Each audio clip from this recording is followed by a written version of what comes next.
2015-16 నుంచి చేపలు, రొయ్యల ఉత్పత్తిలో దేశంలోనే నెంబర్ 1. భారత రొయ్యల ఎగుమతుల్లో ఏకంగా 76% వాటా.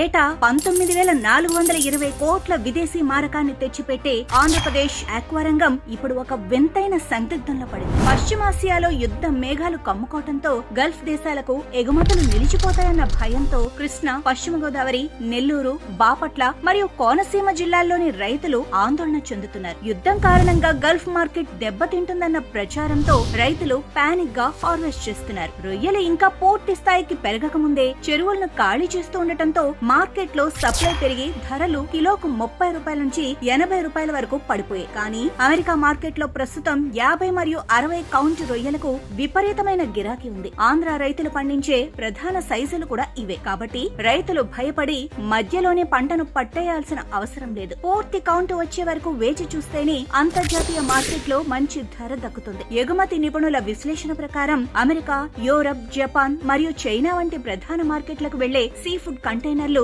ఎటువంటి ఆటంకాలు లేకుండా సాగుతున్నాయి. రెడ్ సీ, సూయజ్ కెనాల్ మరియు కేప్ ఆఫ్ గుడ్ హోప్ మార్గాల్లో ఎగుమతులకు ఎటువంటి ఆంక్షలు లేవు. కాబట్టి గల్ఫ్ మార్కెట్ పై ఉన్న అనిశ్చితిని చూసి రైతులు భయపడాల్సిన పని లేదు. పశ్చిమాసియా యుద్ధం వల్ల భారత సీ ఫుడ్ ఎగుమతులపై పెద్దగా ప్రభావం ఉండదని నిపుణులు స్పష్టం చేస్తున్నారు. అయితే యుద్ధ ప్రభావం మరో రూపంలో మత్స్యకారులను దెబ్బతీస్తోంది. అంతర్జాతీయంగా చమురు సరఫరాలు ఒడిదుడుకులు ఏర్పడి రాష్ట్రంలో డీజిల్ కొరత తలెత్తింది. ఇది మత్స్యకారుల వేటను దెబ్బతీస్తోంది. విశాఖపట్నం, కాకినాడ వంటి జిల్లాల్లో బోట్లు తీరానికే పరిమితమవటం వల్ల లక్షల మంది ఆధారపడిన ఈ రంగం కుంటుపడింది. రోజుకు 100 నుండి 300 లీటర్ల డీజిల్ అవసరమయ్యే ఒక్కో బోటు ఆగిపోవడంతో గంగపుత్రులు ఉపాధి కోల్పోయే దుస్థితికి చేరుకున్నారు. ఏప్రిల్ మధ్యలో రావాల్సిన వేట విరామ సమయం కంటే ముందే ఈ పరిస్థితి తలెత్తడం తీర ప్రాంత ఆర్థిక వ్యవస్థను అతలాకుతలం చేస్తోంది. మొత్తానికి ఈ స్టోరీలో 2 స్పష్టమైన వాస్తవాలు కనిపిస్తున్నాయి. ఒకటి, మార్కెట్ భయం రైతును తప్పు నిర్ణయాల వైపు నెడుతోంది. రెండోది, యుద్ధ ప్రభావం ప్రత్యక్షంగా కాకపోయినా